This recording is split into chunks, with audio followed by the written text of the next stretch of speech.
Marco Rubio se ha vuelto un personaje relevante, omnipresente. Él está en todo. Si es Venezuela, Venezuela. Si es Cuba, es Cuba. Si es Groenlandia, por ahí está, aparece en una foto con Trump y la bandera. ¿Tú crees que quiere ser presidente, Marco Rubio? ¿Crees que ese es su objetivo? ¿O que se va a quedar como un mero estratega? No, él quiere ser presidente. Y lo que estamos viendo sobre la mesa es la agenda de Marco Rubio paso a paso. Y pareciera que Marco Rubio se está achicando a lo que sería solamente América Latina. Esa es como una discusión interesante. Que mucho abarca, poco aprieta. Mira, en este momento, él está siendo protagonista en un conflicto el más relevante, que es Venezuela. Él pareciera comprometido, pero hasta cierto punto. O sea, él no se ensucia las manos como si lo hace Pam Bondi, como si lo hace Kristi Noem. O sea, en el momento menos pensado, acuérdense de mí, va a sacar las uñas y cuando sea presidente... ¿Cuál es el Petro que llegó a Washington? Mira, yo pensaba que Petro iba a llegar como ese Petro, el Petro combativo. Nosotros esperábamos un agarrón de pelo. Para mí la reunión fue un tanto decepcionante. Al final no pasó nada. No coincido contigo en esto de que fuera descafeinada, porque entonces el otro salía feliz mostrando el libro firmado y la gorra. Eso me pareció importante, me pareció un mensaje importante, porque el hecho de que haya salido con la gorra de American MAGA, de Make America Great MAGA, Again. pues por lo menos hoy esa reunión fue miel sobre hojuelas. Pero ¿no crees que a Trump le gustaría tener una Colombia a la derecha? Mejor en este momento... A eso voy.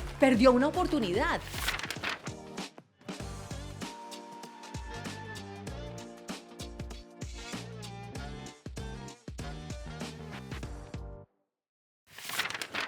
Bienvenidos a Político Latam, el podcast. Rafael, qué gusto nuevamente estar contigo acá. Hola Claudia, hola, el gusto es mío, como siempre. Me encanta, hoy me encanta porque vamos a seguir hablando de Colombia. Sí, un tema que tú conoces bien, por lo demás, una reunión que tuvo hoy el presidente Petro en Estados Unidos con Donald Trump, que tenía una gran expectativa, pero al final parece que todo quedó tablas. Nosotros esperábamos un agarrón de pelo, mejor dicho, que esto fuera... O sea, estábamos todos a la expectativa, primero, de que realmente se llevara a cabo, porque pues los conocemos a los dos, son sumamente explosivos, sumamente impulsivos, cualquiera de los dos podía salir con cualquier cosa. Estuvimos hablando, Rafael, unos días atrás, que habiéndose pactado esta reunión desde el 7 de enero, en donde hubo esta llamada entre Trump y Petro, después de uno de sus muy conocidos peleas que han tenido los dos a lo largo del año desde que empezó Trump su gobierno, pues se calmaron un poquito las aguas y dijimos, listo, ya como que esto va bien, hay una conversación, hay voluntad de las partes, etcétera, y de repente Petro, con una de estas que le dan a él, amaneció y dijo, hoy no. Entonces arremetió otra vez contra Trump por lo que pasó en Venezuela, Maduro, etcétera, y veníamos hablando aquí que muy probablemente esa reunión no se iba a llevar a cabo, pero contra todo pronóstico sí pasó, y aquí tenemos algunos... Yo no sé si le llamamos resultados, yo no tengo claridad exactamente en qué fue lo que pasó allá adentro. Hay una cantidad de pequeña información y fotos de la gorra de Trump y la firmita bonita del libro y poco más. Sí, bueno, para mí la reunión fue un tanto decepcionante porque yo esperaba primero que nada que no fuera una reunión privada, sino que fuera una reunión pública donde se expusieran las posiciones de ambos jefes de Estado. Apostábamos todos a eso, creímos que se le iba a tender una especie de celada a Petro, como sucedió en su momento con Zelensky.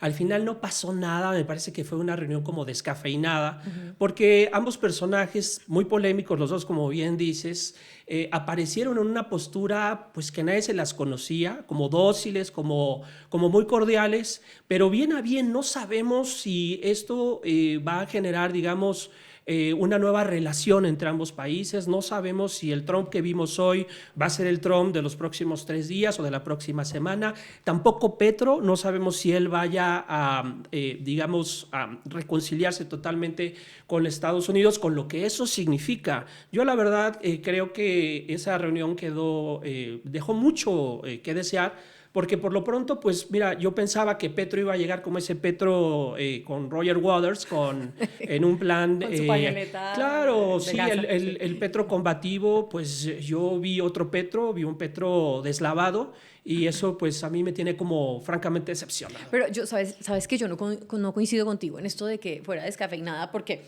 todo el mundo decía que iba a durar 20 minutos 30 minutos máximo, duró 2 horas, al parecer fue una conversación muy amena porque todos salieron muy felices de allá.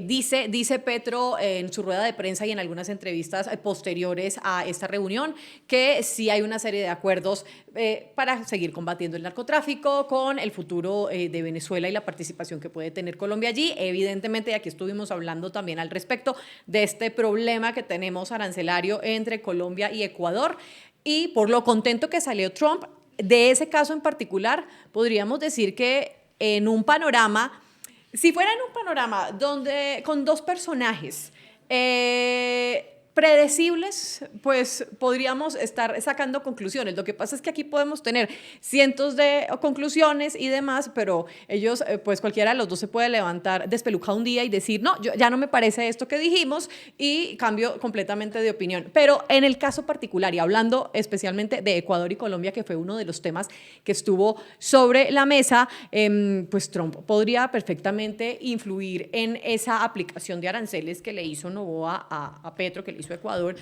a Colombia, y ahí podríamos ver que si realmente, yo creo que ahí particularmente y a corto plazo se podría ver que sí hubo un logro de Petro en esta reunión, al menos uno. Bueno, estamos por ver realmente cuáles fueron los compromisos efectivos, porque al ser una reunión privada, pues hasta ahora no sabemos si se firmó un documento, si hay algún acuerdo ya asignado que, pues, digamos, compruebe que efectivamente la reunión llegó a algo concreto. Yo regresaría simplemente a plantear este punto de que ¿cuál es el Petro que llegó a Washington? Llegó un Petro que ya no tiene el respaldo del principal referente de la izquierda en América Latina, que era Nicolás Maduro. Eso ya se terminó, pero también llegó un Petro que no podía poner sobre la mesa del escritorio de la Casa Oval los resultados de su combate al narcotráfico. Yo creo, Claudia, a diferencia de lo que tú sostienes, que el verdadero punto por el cual Petro llega a Estados Unidos es para tratar de conseguir una mayor cooperación de Estados Unidos en el combate al narcotráfico. Pero el Petro que llegó aquí es un Petro que trae unos números de un rotundo fracaso a su política de combate al cultivo de la coca. Es decir, Petro llega a tratar de reivindicar su estrategia de combate al crimen organizado en su modalidad de la paz total, pero con los números que tiene, pues la verdad no hay manera de verificar que esto esté sirviendo de algo. Y además también sumémosle a eso, más allá de los intereses del país en general, pues también hay unos intereses particulares. Fueron él y su familia, varios miembros de su familia incluidos en la lista Clinton, que eso es casi que un bloqueo en términos económicos gravísimos y demás. Se les quitaron las visas, también tenían muchísimo temor de pisar el país sin garantías. Se respetaron esas garantías, no sé si ya salió de Estados Unidos, porque hasta no verlo en Colombia, pues cualquier cosa puede pasar con Trump. Pero de todas formas, sí fue una reunión sorpresiva, dadas las personalidades que estaban sentados en la mesa. Y yo creo que esa fue una de las razones principales por la que se tenía que hacer a puerta cerrada.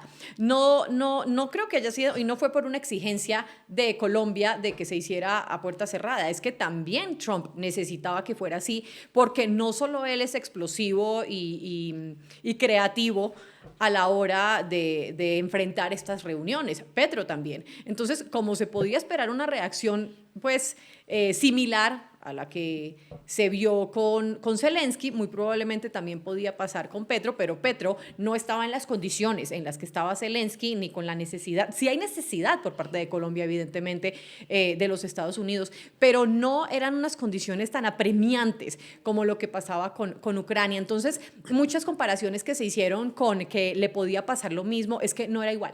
Por más que Petro sea un presidente de un país, digamos, pequeño y que hace parte del patio trasero de los Estados Unidos, no estaba en las mismas condiciones, y no solo eso, no tiene ni la misma personalidad. Sabemos que es un personaje sumamente reactivo, sumamente muy ceñido a unas lógicas de derechos y de moral y demás, poco diplomático. Entonces también le hubiera podido hacer un papelito bien interesante a Trump de haber sido público, siento yo. Sí, yo sigo en la idea de que Petro decepcionó, Primero por haber diluido, por así decirlo, este papel que nos había vendido el activista social. Ese activista social ya no lo vimos en ningún lado, vimos más bien a un presidente como conciliador.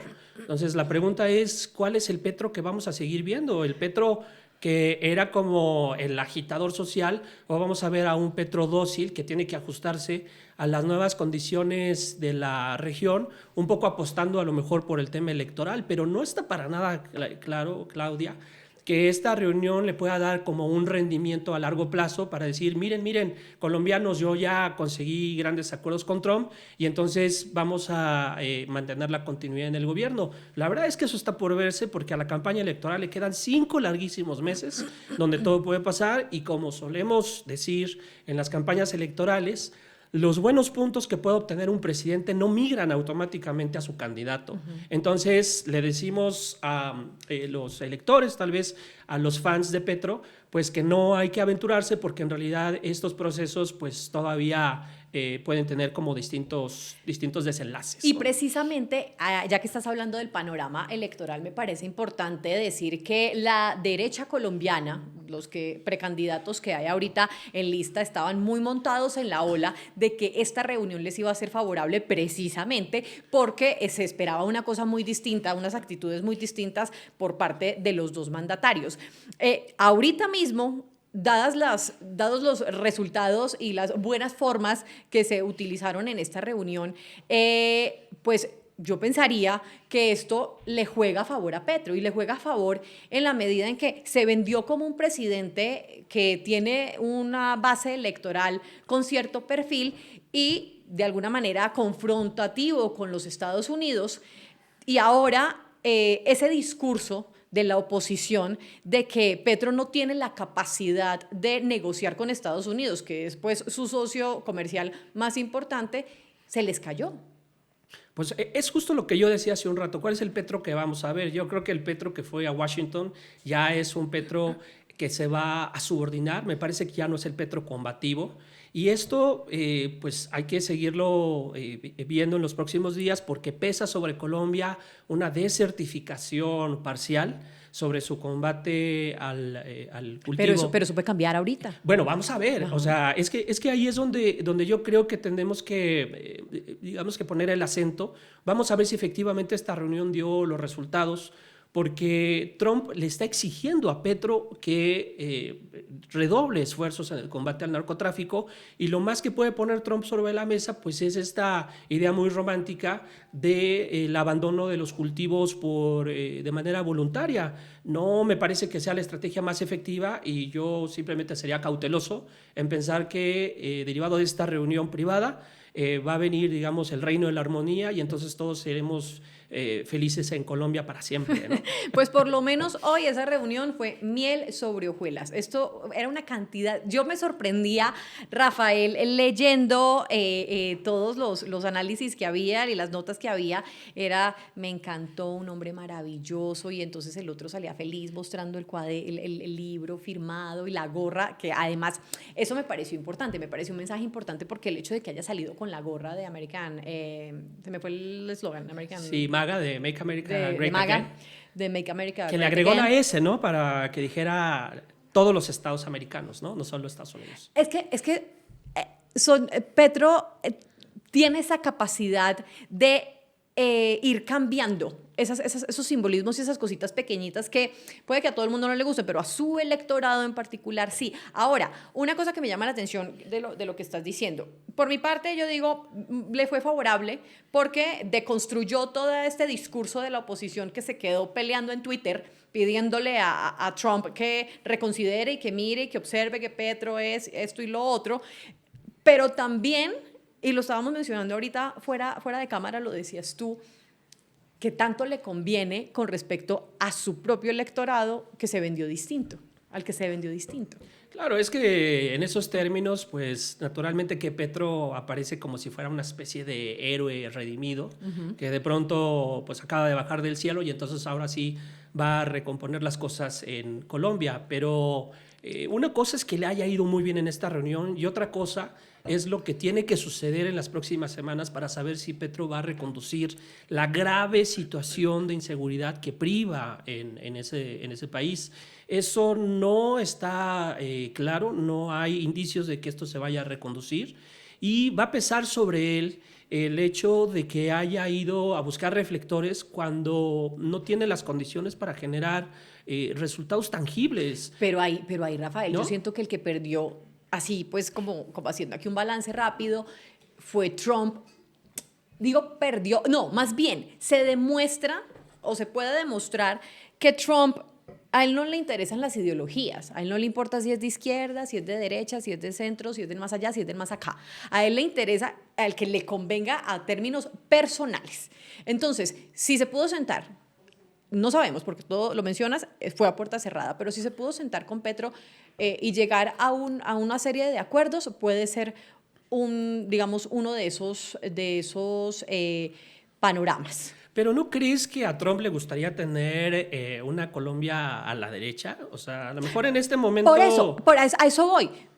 Perdió una oportunidad. Es decir, dados los antecedentes de todos estos meses en donde se ha subido nuevamente también a las olas electorales de Argentina, de Honduras, etcétera, aquí yo a modo personal dije, va a aprovechar esto. Estamos a 5 meses de elecciones presidenciales en Colombia, ya no sé si 4, 5, 4, 4 y medio. 4 y medio.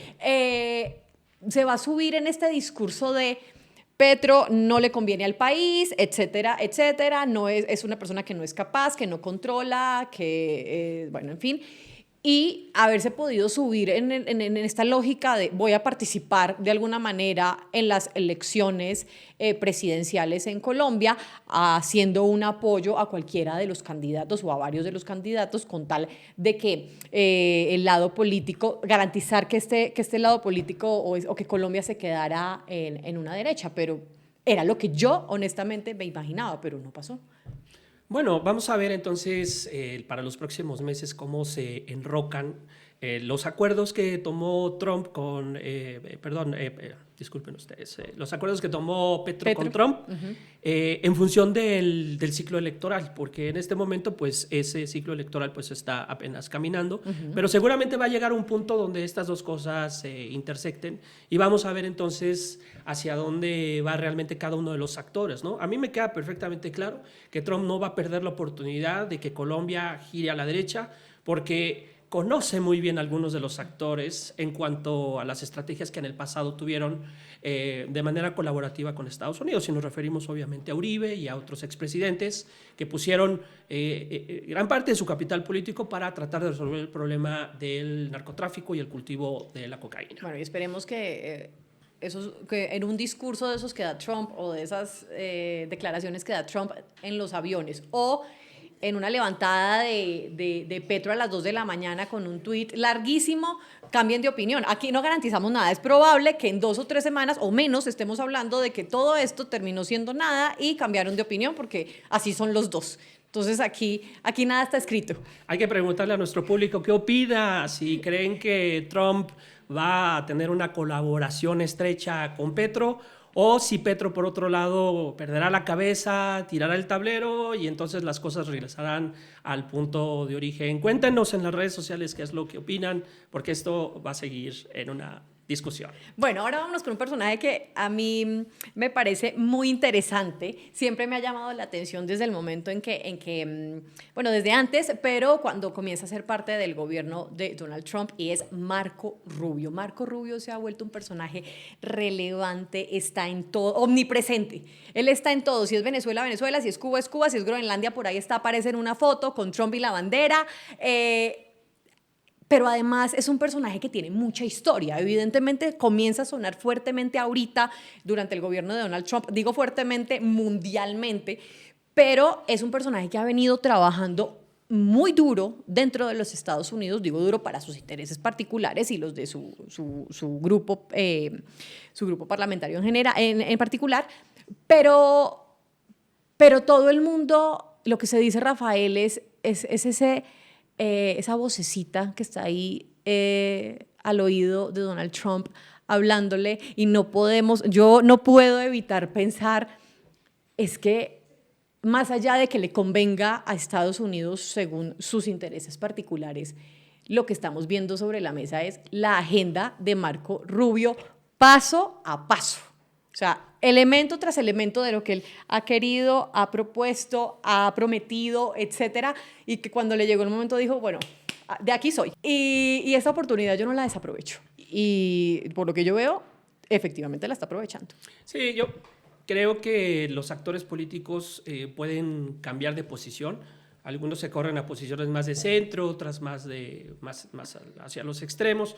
Me parece que Marco Rubio ha hecho una jugada política maestra porque él ha venido a plantear un esquema de recomposición de los procesos políticos en la región. ¿Y qué entendemos por esto? De manera muy sencilla, simplemente realinear a los países latinoamericanos que son adversos al proyecto de Donald Trump, naturalmente pues a los intereses de algo que se le llama el corolario Trump, que no es otra cosa más que una especie de plan maestro para que Estados Unidos se haga del control en términos geopolíticos. Yo no estoy haciendo ninguna denuncia moral, estoy tratando de explicar esto, de manera entonces que los distintos presidentes, países o proyectos políticos en la región pues coincidan con el proyecto de MAGA, como se le conoce en Estados Unidos, al esquema de Donald Trump. Entonces, me parece que lo que Marco Rubio ha hecho ha sido como aprovechar la oportunidad de colarse al trumpismo para tratar de generar una agenda que sea lo suficientemente clara y sobre todo que corresponda con la visión que tiene el propio Trump del control extraterritorial de los Estados Unidos. ¿En qué sentido? En el sentido expansionista. Me parece que ahí hay una coincidencia. Yo dejaría solamente aquí este punto. Esto no quiere decir que Marco Rubio coincida plenamente con lo que Trump está viendo en la región.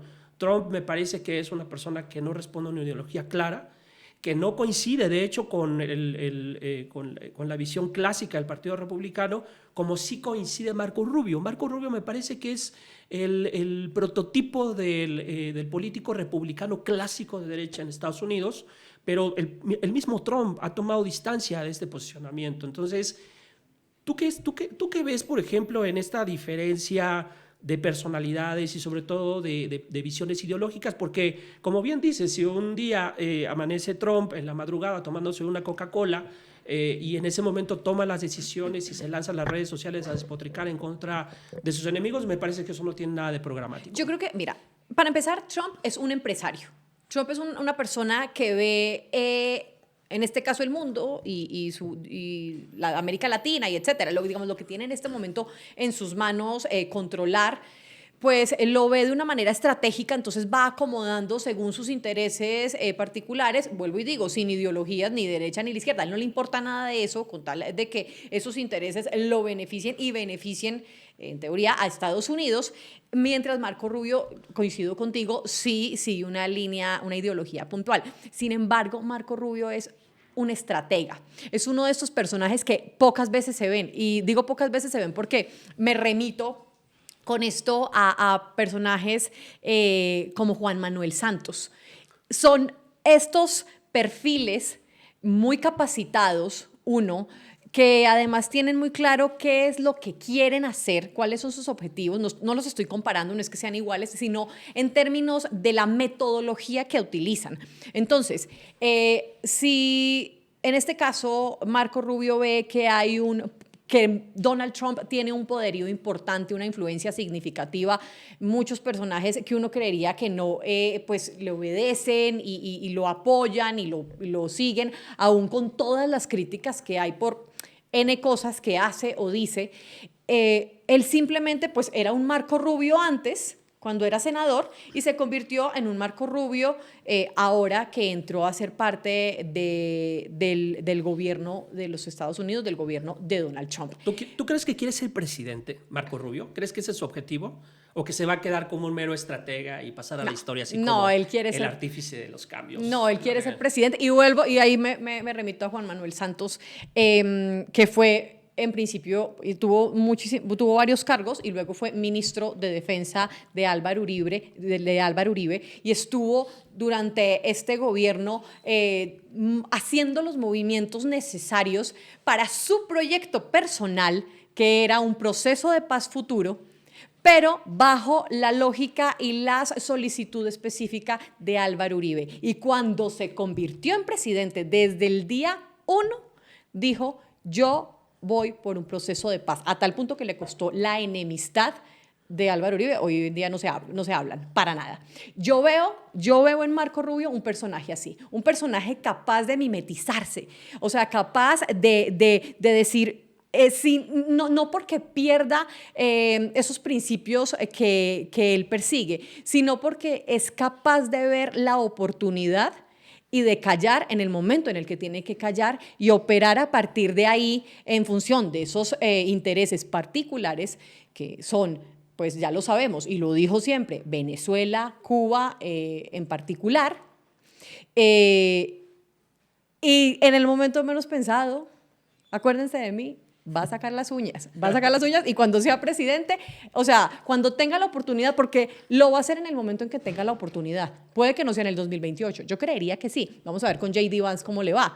Pero ahí vuelvo con Trump. Trump es un empresario, él no tiene ningún problema, él no tiene esto de yo no voy a estar con Marco Rubio porque en algún momento estuvimos en contra. No, si a mí me conviene, me sirve para estos efectos particulares, venga para acá. J.D. Vance igual. Tampoco, o sea, más ofensas que las que le hizo J.D. Vance, y también lo tiene ahí de vicepresidente. A él no le interesa eso. Él, mientras pueda manejar todo en términos empresariales, le funciona. Y a diferencia de J.D. Vance, yo sí siento que Marco Rubio está haciendo una serie de movimientos. Esos son los que vemos, quién sabe los que no vemos. Que le van a significar no solo avanzar en sus objetivos puntuales, sino ir ganando presencia, participación, equipo y demás para en un futuro ser candidato presidencial de los Estados Unidos. Yo sí lo creo. Bueno, esa es la apuesta de todo político que forme parte del primer círculo de un presidente. Pero no todo el mundo le alcanza.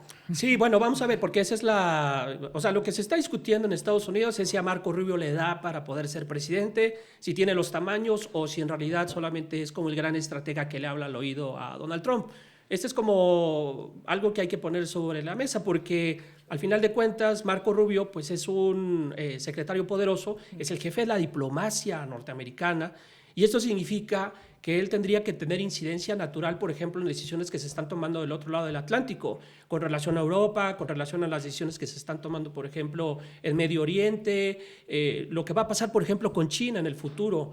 Yo no veo a Marco Rubio pronunciándose de manera directa y contundente sobre esos problemas, porque si algo le sobra a la diplomacia norteamericana es gente, asesores extremadamente preparados que tienen una visión mucho más acabada de lo que tiene que ser el mundo durante digamos, la gestión de Trump, y pareciera que Marco Rubio se está achicando a lo que sería solamente América Latina. Esa es como una discusión interesante, ¿no? Pero el que mucho abarca, poco aprieta. Mira, en este momento en particular, él está siendo protagonista en un conflicto, el más relevante, que es Venezuela.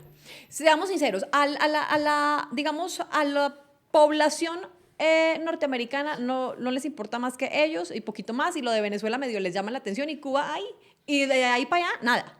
No sé lo de Groenlandia, pero de ahí para allá simplemente lo consideran, evidentemente dentro del grupo como tal político, pues sí hay una serie de intereses particulares y demás, pero el resto, digamos quienes podrían votar por él, pues si ven, digamos, esta acotación, volver chiquito la participación y en favor de los Estados Unidos, porque Venezuela, hoy estaba hablando con alguien, un estadounidense, que me decía, bueno, lo importante es que ya nos va a bajar la gasolina por lo que pasó en Venezuela. O sea, ¿me va a resolver el problema de la gasolina? Sí. Y eso también le va dando, digamos, cierta participación y cierto acercamiento pues digamos, a las personas que probablemente lo puedan llevar al futuro a una presidencia. Bueno, lo único que a mí me queda claro en lo personal es que Marco Rubio no comparte, digamos, el ideario MAGA, porque él se distancia de Trump en cosas tan básicas como, por ejemplo, cómo resolver la situación actual en Venezuela. Hay una diferencia notable entre la visión que tiene Marco Rubio sobre la democracia, digamos, como un medio para pacificar, para recomponer cosas, frente al desprecio rotundo que tiene Trump de los procesos democráticos, que él mismo hizo gala digamos, de este rechazo a propósito de su propia elección, donde él dijo que se había cometido fraude, llamó a sus seguidores a tratar de tomar el Capitolio en ese famoso episodio del 6 de enero. Entonces me parece que ahí ya se van viendo, digamos, algunas visiones diferentes sobre cómo, digamos, tener una posición respecto a temas tan importantes como la democracia, como el orden constitucional, que para cómo están las cosas en Estados Unidos, considerando lo que pasa en Minneapolis, etcétera, lo que está pasando con ICE, pues la verdad es que se tratan de definiciones urgentes, porque mucha gente está pensando, ¿y esto va a ser el Partido Republicano para los próximos 3 años? Pero ahí tocas un punto importante, Rafael. Yo no sé si has notado que Marco Rubio hay cosas en las que no se mete. Por ejemplo, cuando le preguntaron sobre digamos, la liberación de este personaje que está acusado de narcotráfico. ¿Arévalo? No, de Orlando. De Orlando, Sí. Él dijo, yo no tengo mucho conocimiento del tema. O sea, él no se ensucia las manos como si lo hace Pam Bondi, como si lo hace Kristi Noem. O sea, él pareciera comprometido, pero hasta cierto punto. Y a mí, ahora que lo mencionas, y se me ocurrió aquí mientras tú lo decías, es muy probable que esté permitido, o sea, que esté sin participar de manera activa. Por ejemplo, él no participa de manera activa en todas estas declaraciones de los inmigrantes. Puede ser que esté abriendo camino, porque él ha sido, o sea, el Marco Rubio de antes, el Marco Rubio senador, era pro inmigración, obviamente legal y demás, pero era pro derechos, etcétera. Ahorita no participa, es decir, no rechaza, pero no participa de manera tan activa. Y podría ser esto, digamos, una manera de abonar el terreno para cuando se llegue ese proceso electoral y sacar nuevamente esas cartas y decir, cuando la gente esté cansada del ICE, cuando la gente esté cansada de las deportaciones, cuando la gente esté cansada de la violencia, decir, bueno, yo la verdad es que yo soy pro inmigración y no coincido con el ICE y tengo otras políticas distintas. Es decir, abonar el terreno para que cuando llegue todo esto pueda decir, yo combatiría todas estas cosas, aún siendo republicano. Sí, bueno, yo creo que Marco Rubio tiene en su escritorio la última encuesta de intención de voto, vienen las elecciones intermedias, acaban de perder un distrito importante en Texas. Hay, digamos, toda la evidencia para ver que la gente tiene ya un desencanto, la base de los republicanos está perdiendo terreno frente a los demócratas. Si se mantiene esta tendencia, es obvio pues, que va a haber, digamos, una baja, digamos, en la intención de voto para los republicanos para la próxima elección. Y yo creo que si Marco Rubio quiere ser presidente de los Estados Unidos, pues tendrá que entrar en un proceso de moderación, tal cual como parece que lo está siguiendo, porque él no se puede enemistar con la base social de la que él viene.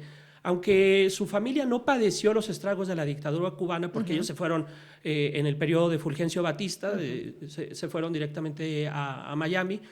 Lo cierto es que Marco Rubio pues, puede enarbolar perfectamente bien esta bandera y recuperar, digamos, a ese electorado, para decirle a la gente, ¿saben qué? Pues yo no tuve nada que ver con esas redadas, yo me mantuve tratando de recomponer la situación en Venezuela, impulsando incluso la democracia. Él puede ser capaz de sacar ese discurso para decir, miren, yo soy un demócrata y aquí está el resultado. Acaban de enviar, por cierto, a una misión especial que se va a encargar de hacer como el ABC que él mismo se encargó de filtrar en uno de esos planes maestros pues que hace mucho no veíamos en la región. Se está guardando las cartas. Pues creo que está haciendo bien su trabajo, pero vamos a ver si esto le da para ser candidato a la presidencia. Eso la verdad está por verse. Mira, en política 15 días pueden hacer la diferencia. Así que aquí... O una redada. O una redada. Así es. Rafael, qué gusto, gran conversación. Muchísimas gracias. Gracias a ti, Claudia, como gracias. siempre. Y también gracias a todos ustedes por habernos acompañado aquí en Político Latam. Les recordamos que los invitamos para que nos sigan en nuestras redes sociales, para que den like, para que comenten y sobre todo para que compartan. Nos vemos en un próximo episodio.